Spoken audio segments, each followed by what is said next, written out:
네 번째 시간 회복이라는 주제로 말씀 전하기 원합니다. 성경에서 다윗이 죄를 범하는 대표적인 사건이 두 개 나옵니다. 여러분, 하나님 앞에 여러분 인생에서 대표적으로 죄를 지은 것이 몇 개나 있습니까?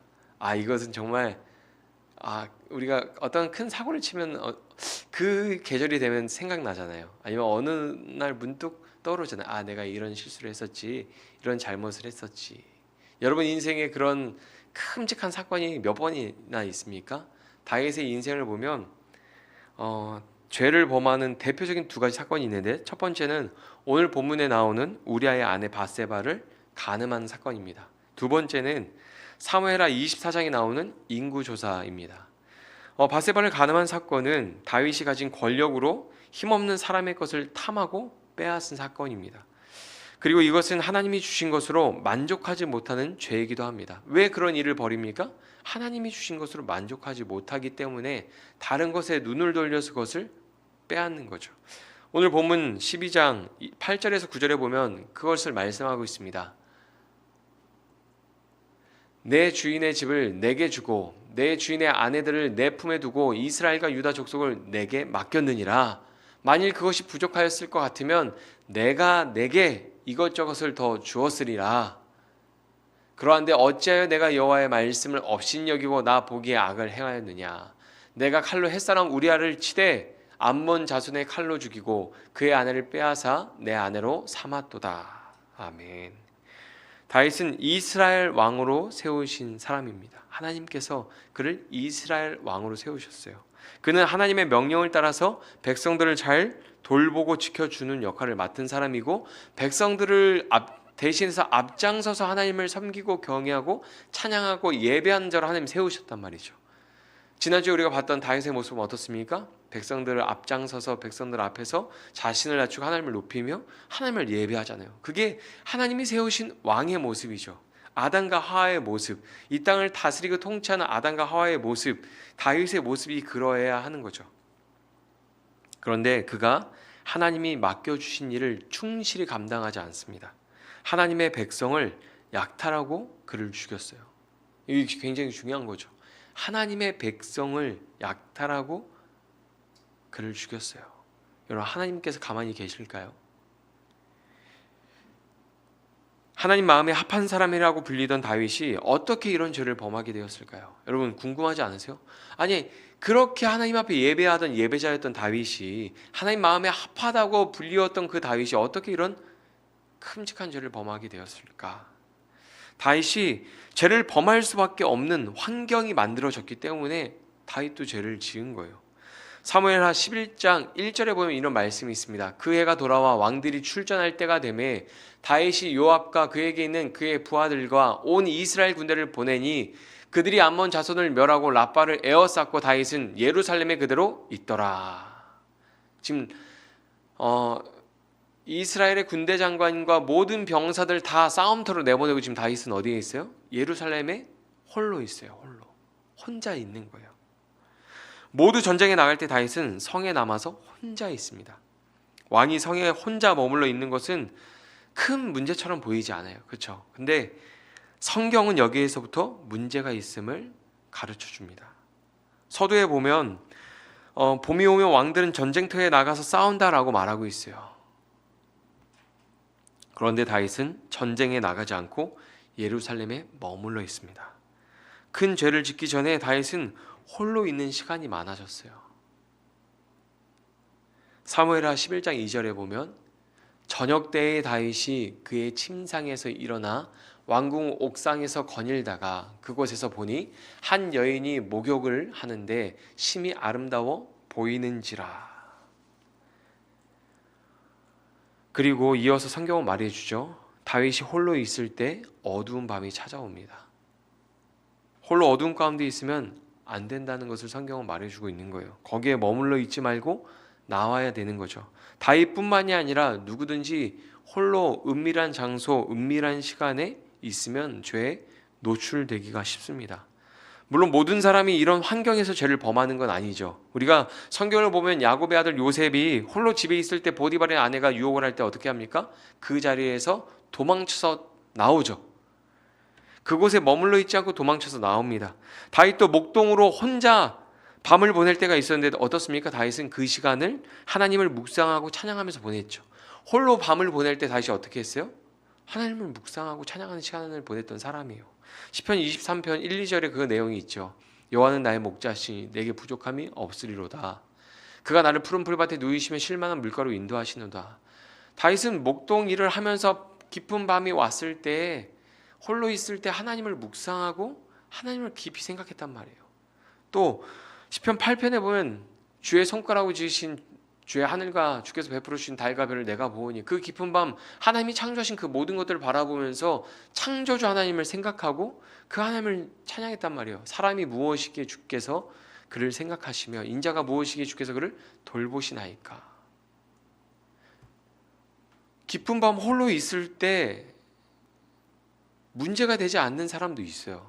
그 시간 하나님을 묵상하고 하나님께 깊이 나아가는 시간을 보내는 사람도 있어요. 그리고 다윗도 그 시간을 보냈던 사람이에요.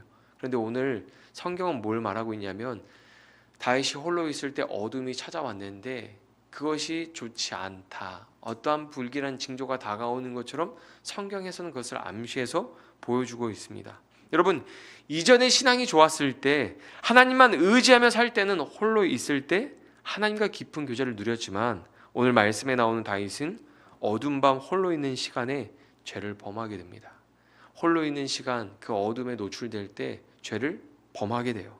성경은 다윗이 죄를 범하는 배경을 설명해 줍니다.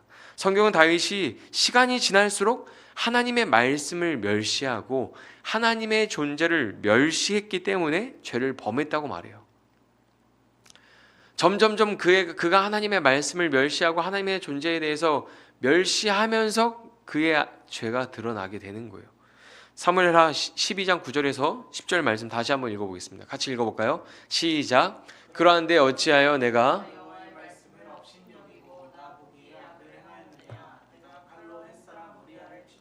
넌 자손의 칼로 죽이고 그의 아내를 빼앗아 내 아내로 삼았도다. 이제 내가 나를 업신여기고 햇사람 우리아의 아내를 빼앗아 내 아내로 삼았은즉 칼이 내 집에서 영원토록 떠나지 아니하리라 하셨고. 아멘. 이 말씀을 통해서 죄가 어떻게 행동으로 드러나게 되는지를 생각해 볼 수가 있어요. 다윗은 하나님의 임재를 이 세상 그 무엇보다 무겁게 여겼던 사람이에요. 그렇죠? 그 무거움이 자기 삶의 중심에, 자기 나라의 중심에 있어서 옮겨지지 않기를 바랬던 사람이에요. 하나님 앞에서 자기를 낮추고 하나님을 높였던 사람입니다. 그런데 그런 다윗이 하나님의 말씀을 가볍게 여겨요. 하나님이란 존재에 대해서 가볍게 여기는 사람이 되었습니다. 그 결과 하나님 앞에서 우리아의 아내를 빼앗고 우리아를 죽이는 죄를 범하는 사람이 되어버리는 거예요. 무엇을 가볍게 여겨요? 하나님의 말씀을, 하나님이란 존재에 대해서, 그 대상에 대해서 가볍게 여기게 되는 거예요. 우리가 아까 읽을 때 업신여기라는 단어가 두 번 나왔잖아요. 9절에서 10절. 정말 놀라운 것은 사무엘하 12장 9절과 10절에 나오는 이 업신여기고라는 단어가 에서가 장자의 명분을 야곱에게 넘길 때도 사용됐어요. 그리고 성경에서 이렇게 번역해서 기록하고 있습니다. 야곱이 떡과 팥죽을 에서에게 주매 에서가 먹으며 마시고 일어나 갔으니 에서가 장자의 명분을 어떻게 여겼어요? 가볍게 여기더라. 에서는 하나님의 약속을 가볍게 여겼습니다. 그 결과 굴러 들어온 복을 걷어 차버리고 맙니다. 장자의 명분을 팥죽 한 그릇과 바꿔버렸어요. 지금 우리아의 아내 밧세바를 가늠한 다윗의 행동은 장자의 명분을 팥죽 한 그릇과 바꿔버린 그런 에서의 행동과 동일한 행동이에요. 어리석은 행동. 죄를 알면서도 범하는 것은 정말 어리석은 행동입니다. 하나님 앞에 큰 죄입니다. 여러분, 여기서 나오는 업신여기다라는 단어와 가볍게 여기다라는 단어가 히브리어로 동일한 단어예요. 여러분, 행위로 드러나는 모든 죄는 하나님의 말씀을 가볍게 여기는 마음에서 시작되는 거예요. 우리가 하나님의 말씀을 가볍게 여기는 그 마음을 품는 순간 우리 삶에서 죄는 드러나게 됩니다. 죄는 살아계시고 전능하신 하나님의 존재를 가볍게 생각하고 무시하는 결과로 드러나는 거예요. 오늘 말씀을 마치고 우리는 기도하면서 죄를 회개하는 시간을 가질 텐데 무엇을 회개해야 할까요? 말씀을 가볍게 여겼던 태도와 삶을 회개해야 됩니다. 하나님을 가볍게 여겼던 신앙을 회개해야 됩니다. 이 세상 그 무엇보다 존귀하게 여겼던 다윗이 그 하나님의 약속과 하나님의 임재를 그 무엇보다 존귀하고 무겁게 여겼던 다윗이 어느 순간 시간이 지나면서 그걸 가볍게 여기게 되는 거예요. 업신여기고 멸시하게 되는데, 이런 모습이 누구의 모습이냐면 사울의 모습이고, 이런 모습이 이방인들의 모습이거든요. 그런데 다윗이 그런 자리에 가게 된 거예요. 시편 1편에서 그런 이야기를 하죠. 악인의 자리에 앉지 말고, 악인의 꾀를 쫓지 말고 오만한 자리에 앉지 말라고 말씀하고 있죠. 근데 지금 다윗이 점점점 그 자리로 가서 그 자리에 앉게 된 거예요. 사람들이 회개에 대해서 오해하는 게 있습니다. 여러분, 회개에 대해서 오해하는 사람들 만나본 적 있어요, 없어요? 있죠. 여러분, 회개에 대해서 우리가 어떻게 정리하고 있는지 모르겠지만 신앙생활하는 기독교인들 중에서, 그리스도인들 중에서도 회개에 대해서 오해하는 분들이 있고, 교회를 모르고 교회를 다니지 않는 분들도 회개에 대해서 오해해서 야, 교회는 다 잘못했다고 하나님한테 빌면 다 용서해 주지, 그런 썩은 생각 가지고 다니는 사람들 난 이해가 안 돼, 이런 말 하는 사람 저 만난 적 있어요. 여러분, 사람들이 회개에 대해서 오해하는 게 있습니다. 고해성사를 하듯이 하나님께 죄를 고백하면 끝이라고 생각을 해요. 교회 다니는 사람 중에서도 그런 사람이 있고요, 교회 밖에서도 하나님을 알지 못하는 사람도 그렇게 생각하는 사람이 있어요. 근데 성경을 보면 그런 것처럼 보여요. 다윗이 나단에게 제가 죄를 범했습니다 했더니 나단이 뭐라고 말합니까? 하나님께서 당신의 죄를 용서해 주셨습니다. 당신 죽지 않을 거예요. 아니, 이것만 이렇게 써놓으니까 꼭 마치 그렇게 하는 것 같잖아요. 근데 그러지 않아요. 성경은 그렇게 말하고 있지 않습니다. 내가 죄를 고백하면 하나님 용서해 주신다, 그럼 끝난다? 그렇게 죄에 대해서 가볍게 이야기하지 않아요. 믿는 사람 중에도 이 부분에 대해서 오해하는 사람이 많습니다. 마치 기독교의 회개를 이렇게 생각하는 것 같아요. 빌라도가 예수님의 재판을 마치고 손을 씻으면서 뭐라고 말해요? 나에게 죄가 없다. 손 씻고 털어버리잖아요. 그렇게 하는 것처럼 회개를 그렇게 생각하는 것 같아요. 믿는 사람 중에서도 그렇게 생각하는 것 같아요. 하나님께 죄를 고백하고 용서를 구하는 회개를 빌라도가 손 씻는 것처럼 생각하면 안 됩니다. 예수님의 그 재판을 불의한 재판이라고 알면서도 어쩔 수 없이 사람들에게 떠밀려서 그 재판을 이행하면서 물에 손 씻으면서 이건 나에게 죄가 없다, 털어버리고 끝, 그런 회개 아니죠.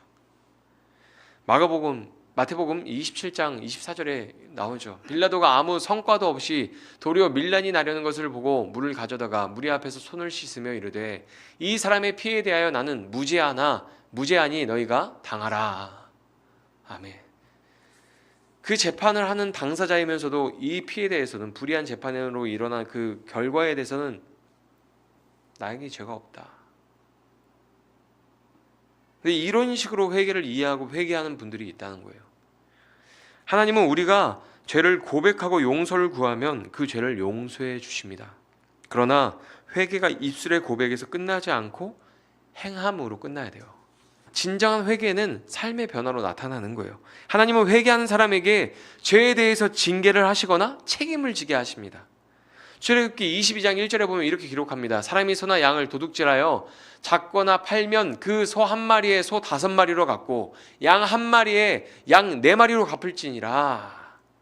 지난주 우리 주일날 삭개오에 대한 이야기 봤는데 삭개오가 뭐라고 고백합니까? 삭개오가 서서 주께 여짜되 주여 보시옵소서, 내 소유의 절반을 가난한 자들에게 주겠사오며 만일 누구의 것을 속여 빼앗은 일이 있으면 내 갑절이나 갚겠나이다. 선지자 나단이 다윗의 죄를 고백하기 위해서 찾아왔을 때, 그 다윗의 죄를 들춰내기 위해서 찾아왔을 때 부자가 가난한 사람이 키우는 양을 훔친 이야기를 해줍니다. 그 이야기를 듣고 있던 다윗이 어떻게 말합니까? 이렇게 말하죠. 다윗이 그 사람으로 말미암아 노하여 나단에게 이르되 여호와의 살아계심을 두고 맹세하노니 이 일을 행한 그 사람은 마땅히 죽을 자라. 그가 불쌍히 여기지 아니하고 이런 일을 행하였으니 그 양 새끼를 4배나 갚아주어야 하리라 한지라. 아멘. 율법은 도둑질한 것을 4배로 갚으라고 가르치고 있어요. 그래서 다윗도 율법의 가르침을 따라 4배로 갚아야 된다고 말하고 있는 겁니다. 삭개오도 그래서 내가 훔쳐서 빼앗은 것이 있으면 4배로 갚겠다고 말하는 거예요. 다윗도 그래서 4배로 갚겠다고 말하는 겁니다. 여러분, 다윗 너무 뻔뻔하지 않아요?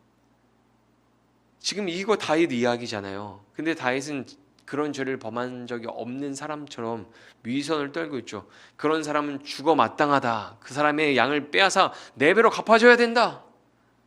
굉장히 의로운 왕처럼 막 이야기하잖아요. 좀 영적으로 깨어있고 그러면 뜨끔해서 사실 나단 선지자님, 저도 비슷한 잘못을 저지른 적이 있습니다, 막 이러면서 얘기해야 될 거 아니에요. 오히려 화내죠.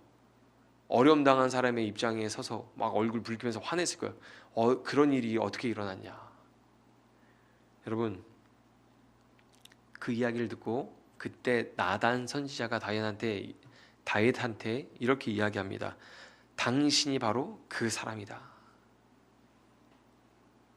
밧세바를 간음하고 그것을 숨기기 위해서 우리아를 죽인 다윗에게 하나님은 4배로 징계하십니다.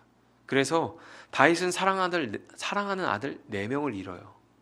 성경을 보면 밧세바가 우리아의 아내 밧세바를 간음하고 나서 임신했잖아요. 첫 번째로 그 아이가 죽습니다.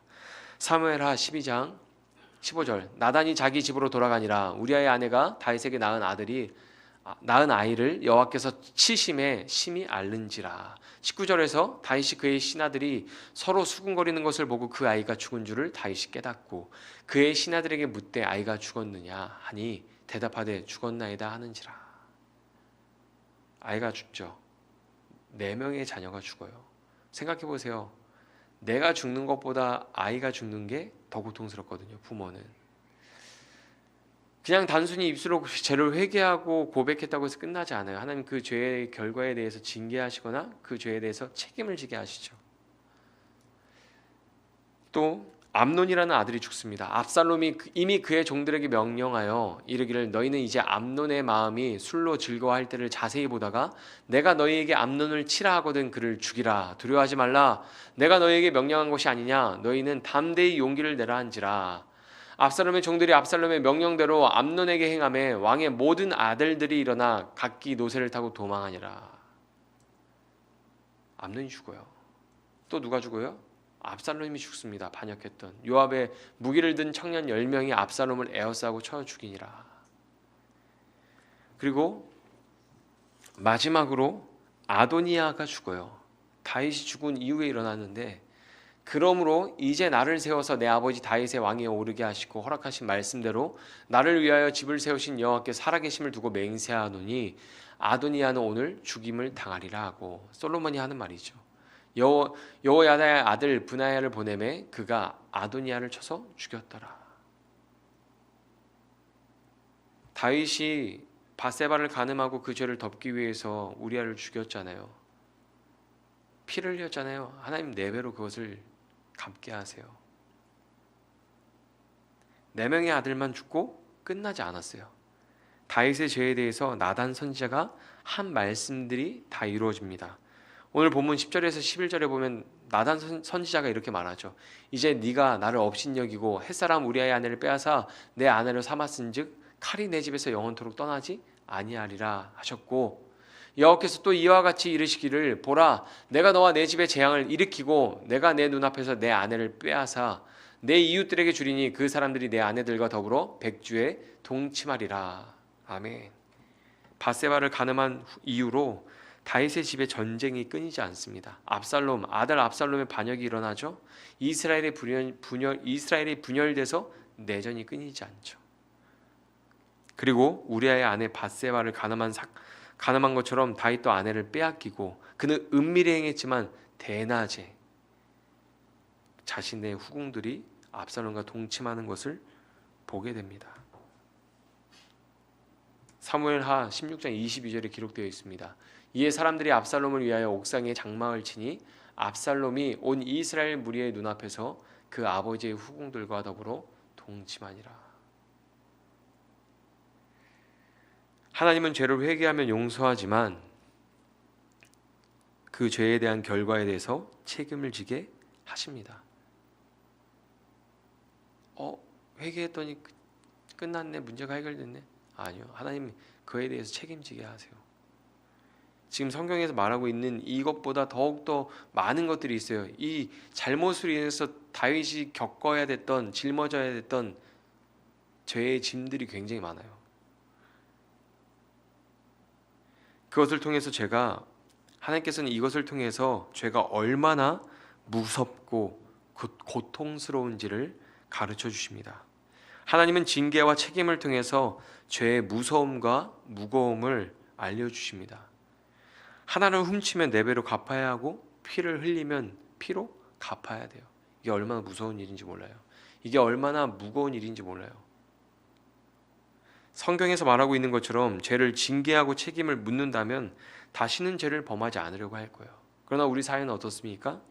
죄를 숨기고 은밀하게 행하면서 반복할 수 있기 때문에 계속 반복해서 죄를 짓죠. 사람들은 잘못했을 때 그것을 확실하게 징계하기보다는 솜방망이 처벌을 할 때가 있죠. 나도 언젠가 저렇게 실수할 수 있으니 솜방망이 처벌. 그럼 어떻게 돼요? 그 죄를 반복하게 되는 거죠. 기독교의 회개에 대해서 오해가 풀렸으면 좋겠어요. 하나님 죄를 회개하면 용서해 주십니다. 근데 죄의 결과에 대해서는 징계하시고 그것을 책임지게 하세요. 하나님은 죄를 용서하십니다. 그러나 죄를 징계하고 책임지게 하신다는 그 사실을 우리가 잊어버리면 안 되죠. 하나님께서 우리의 죄를 다 용서하시고 우리를 자녀 삼아 주셨습니다. 그렇죠? 아무런 대가 없이 우리는 하나님의 나라를 유업으로 받았습니다. 그러나 아무런 대가 없이 받은 게 아니에요. 징계를 안 받은 것이 아닙니다. 예수님이 십자가에서 우리를 대신해서 징계를 받으셨어요. 우리가 그냥 거저 받은 게 아니에요. 우리를 대신해서 징계를 받은 대상이 있었던 거예요. 오늘 다윗의 회개를 살펴보는 날입니다. 그런데 죄를 범한 다윗의 행보를 보면 그는 회개할 생각이 없었습니다. 여러분, 우리는 다윗 시편 51편을 보면서 다윗이 절절히 막 눈물 흘리고 회개한 것을 보면서 우리도 이렇게 회개해야 된다라고 이야기하지만 다윗은 회개할 생각이 전혀 없었어요. 사무엘하 11장 4절에 보면 이렇게 기록합니다. 다윗이 전령을 보내어 그 여자를 자기에게 데려오게 하고 그 여자가 그 부정함을 깨끗하게 하였으므로 더불어 동침함에 그 여자가 자기 집으로 돌아가니라. 그 부정함을 깨끗하게 했다는 게 월경이 끝나고 몸을 깨끗하게 씻었다는 말이에요. 그 후에 그 바세바를 불러서 다윗이 동침한 거예요. 다윗이 바세바와 동침한 후에 아이고 정신 차리고 아유 하나님 제가 깜빡하고 실수했어요. 잘못했어요. 용서해 주세요. 회개하지 않아요. 아무 일도 없었던 것처럼 행동합니다. 바세바를 그냥 조용히 집으로 돌려보내요. 그리고 다시는 부르지 않고 다시는 만나지 않아요. 그리고 시간이 어느 정도 지났을 때 임신 소식을 듣게 됩니다. 사무엘하 11장 5절에서 6절입니다. 그 여인이 임신함에 사람을 보내 다윗에게 말하여 이르되 내가 임신하였나이다 하니라. 다윗이 요압에게 기별하여 햇사람 우리아를 내게 보내라 하매 요압이 우리아를 다윗에게로 보내니. 아멘. 여러분, 임신 소식을 듣자마자 다윗이 어떻게 합니까? 우리아를 급하게 부릅니다. 지금 전쟁 중에 싸우고 있는 우리아를 부르는 거예요. 잘못을 시인하려고 불렀을까요? 우리아야, 내가 그날 밤 실수를 했다. 미안하다. 용서해다오. 잘못을 시인하려고 불렀을까요? 아닙니다. 전쟁 중에 있는 우리아를 불러서 좀 쉬게 하고 왕의 그런 어떤 진귀한 음식들을 하사해서 집에 가서 그 아내와 그것을 푸짐하게 먹고 즐기면서 아내와 동침하게 하려고 부른 거예요. 자기의 죄를 숨기려고 하는 행동입니다. 마치 선을 행하는 것처럼 하지만 결국 그 선한 의도 밑에 무엇이 깔려 있냐면 자기 더러움을, 죄를 숨기기 위한 행동인 거예요.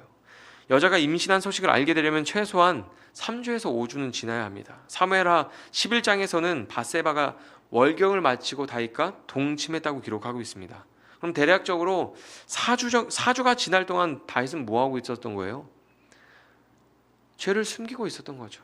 아무것도 하지 않고. 그리고 제가 드러나려고 할 때 하나님을 찾고 회개하지 않았어요. 임신 소식이 들려왔을 때 그때서라도 하나님을 찾았어야 될 거 아니에요. 어떻게 합니까? 하나님 도와주세요. 하나님 찾지 않아요. 오히려 우리아를 불러서 아내와 동침하게 만들고 죄를 덮으려고 했습니다. 충성스러운 우리아는 어떻게 합니까? 다윗의 말을 듣지 않고 부하들과 같이 막사에 들어가서 자죠. 그 소식을 들은 다윗은 다시 불러서 우리아를 술 취하게 만들어요. 그리고 돌려보냅니다. 술 취하면 어떻게 될까? 술 취하면 집에 가고 아내와 동침하지 않을까? 그래서 돌려보내는데 우리아가 너무 충성스러운 거예요. 다시 부하들과 함께 막사에 가서 잡니다. 다윗의 계획은 실패해요. 그래서 요압 장군에게 편지를 써서 보냅니다. 우리아를 죽여라. 다윗은 오랜 시간 동안 죄를 숨겼고 그것을 덮기 위해서 노력했습니다. 하나님을 찾지 않고 계속해서 하나님과 멀어졌어요. 점점점. 그렇게 죄에 사로잡혀서 고통을 당하며 더 많은 죄를 짓게 됩니다. 불안에 떨고 두려워하면서 그것을 감추기 위해서 점점점 더 죄를 많이 짓게 돼요. 성경은 이렇게 이야기합니다. 욕심이 잉태한즉 죄를 낳고 죄가 장성한즉 사망을 낳느니라. 여러분, 죄를 가지고 있으면 이것을 하나님 앞에 나아가서 회개하지 않고 해결하지 않으면 그 죄가 또 다른 죄를 낳게 되는 거예요. 죄를 범하고 하나님과 멀어지고 죄에 깊이 빠져서 고통당하고 있을 때 하나님께서 그에게 선지자를 보내서 말씀하시는 겁니다. 내가 한 모든 죄를 알고 있다. 내가 다 봤다. 하나님 그렇게 나단 선지자 통해서 말씀하시는 거예요. 하나님의 말씀이 너는 이제 죽었다. 이렇게 들리세요? 아니면 그 문제를 가지고 내게로 와라. 이렇게 들리세요? 나단을 만났을 때 나단이 그 사람이 바로 당신입니다라고 말했을 때 다윗은 이 말을 어떻게 들었을까? 하나님 나 죽이시겠구나. 이렇게 들었을까? 아니면 그 문제를 가지고 나한테 와라. 이렇게 들었을까요? 죄가 드러났을 때 숨기고 감추는 게 아니라 빨리 하나님을 찾고 도움을 구해야 합니다. 우리가 해결할 수 없어요. 죄의 문제는 우리가 해결할 수 없어요. 하나님을 찾고 하나님한테 도움을 구해야 하죠. 하나님은 우리가 죄를 숨기고 감추고 모른 척 지낼 때 우리에게 말씀으로 찾아오십니다. 언제나 말씀으로 찾아오세요. 어떤 사람이든 성경의 인물들을 보면 항상 하나님 말씀으로 찾아오십니다. 선지자를 보내시죠. 그래서 말씀을 듣는 게 굉장히 중요한 거예요. 말씀을 계속 읽고 듣는 것이 굉장히 중요한 겁니다. 하나님은 다윗을 여전히 사랑하십니다. 그런 죄를 범한 다윗이지만 하나님 여전히 다윗을 사랑하셨어요. 그래서 나단을 보내서 말씀하시고 말씀으로 깨우치시는 거예요. 죄를 숨기려고 했지만 그걸 들춰서 그의 더러움이 드러나게 하고 그의 악함이 드러나게 하셨단 말이죠. 다윗이 아버지의 집에서 형제들과 함께 생활하면서 겪었던 고통과 슬픔을 아시고 그의 눈물을 닦아주셨던 분이 바로 하나님이죠. 하나님은 밧세바를 간암한 이후에 깊은 죄에서 고통을 당하고 있는 것을 알고 계셨어요. 그래서 죄에서 돌이켜 돌아오도록 나단 선지자를 보낸 겁니다. 계속 아무것도 안 하고 혼자 그냥 골방으로 들어가서 혼자 고통스러워하니까. 다윗은 하나님께 용서를 구할 때 그동안 순종하고 봉사해서 쌓은 업적이나 자기의 능력을 말하면서 용서를 구하지 않아요. 하나님, 제가 그동안 이런 업적을 이뤘잖아요. 제가 이렇게 하나님을 예배했잖아요. 하나님, 언약궤 가지고 올 때 제가 이렇게 막 춤췄잖아요. 하나님 아시죠? 다 저를 한 번 실수했어요. 용서해 주세요. 이렇게 말하지 않아요. 다윗이 어떻게 회개한지 아세요? 오로지 변함없는 하나님의 사랑에 기대어서 용서를 구해요. 시편 51편 1절. 밧세바 동침한 후 나단 선지자가 왔을 때 다윗이 자기의 죄를 회개하며 고백했던 내용을 기록한 성경이 시편입니다. 하나님이여 주의 인자를 따라 내게 은혜를 베푸시며 주의 많은 긍휼을 따라 내 죄악을 지우소서. 회개할 때 어디에 기대서 어떤 거에 근거해서 용서를 구해요? 하나님, 제가 그동안 이렇게 열심히 신앙생활을 했잖아요. 하나님, 제가 이렇게 봉사했잖아요. 하나님, 제가 이렇게 헌금 많이 했잖아요. 하나님, 이렇게 많은 제물로 제가 성을 예쁘게 졌잖아요. 하나님, 제가 하나님 모시는 성전을 짓고 싶은데 많이 금은보화로 잘 모아놨잖아요. 저 좀 봐주세요. 이런 얘기 안 해요. 하나님 사랑이 많으신 분이잖아요. 하나님 인자하신 분이잖아요. 제발 저를 긍휼히 여겨주세요. 그렇게 기도를 시작합니다. 우리의 죄, 우리의 고통, 아픔, 슬픔을 다 알고 계신 하나님은 변함없이 우리를 사랑하십니다. 우리의 죄를 해결해 주실 수 있는 분은 오직 하나님 한 분뿐입니다. 시편 51편 2, 3절에 이렇게 말하고 있습니다. 나의 죄악을 말갛게 씻으시며 나의 죄를 깨끗이 제하소서. 물은 나는 내 죄가를 아오니 내 죄가 항상 내 앞에 있나이다. 아멘. 다윗은 자기의 죄를 인정합니다. 내 죄가 항상 내 앞에 있나이다 라고 고백하면서 그동안 죄책감으로 고통받았던 심정도 함께 고백합니다. 하나님, 제 앞에 죄가 항상 있나이다. 여러분 상상해 보세요. 걸어가는 그 길마다 내 죄가 보여요. 생각해 볼까요? 다윗이 어디서 죄를 범했어요? 자기가 사는 성에서 죄를 범했잖아요. 그 길을 왔다 갔다 해요. 그 곳이 맨날 보여요. 전쟁에 대한 소식들이 막 들려와요. 전쟁 가운데 있을 때 성에서 저곳에서 은밀하게 죄를 지었잖아요. 내가 다니는 곳마다, 내가 들리는 곳마다 내 눈앞에 그 죄의 현장들이 보이고 들리고 기억이 나는 거예요. 죄책감 때문에 고통받았던 그 자신의 아픔을 고백하는 거예요. 회개하면서. 맞아요, 하나님, 저는 죄인입니다. 그 죄가 저를 고통스럽게 합니다. 그 죄책감 때문에 제가 이렇게 시달렸습니다. 그리고 하나님께 이 죄를 깨끗이 제거해 주시기를 간구하는 거예요. 자기의 죄를 인정하고 이 죄가 나를 얼마나 고통스럽게 하는지를 고백하면서 그 죄를 씻겨달라고 기도하는 겁니다.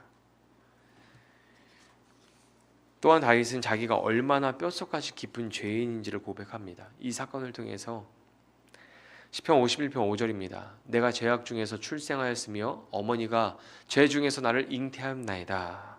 아멘. 저는 오늘 다윗이 얼마나 간절히 죄를 회개했는지 말하고 싶지 않아요. 오히려 그는 죄인 중에 죄인으로 오랜 시간 죄를 숨기고 감추려고 했던 사람입니다. 죄를 숨겼던 시간보다 죄를 회개한 시간이 짧아요. 아무리 간절히 기도했어도 한 달 이상 기도하지 않았을 거 아니에요. 그럼에도 불구하고 다윗이 죄를 용서받은 것은 하나님의 변함없는 사랑 때문입니다. 하나님의 사랑이 그 죄를 덮는 거예요.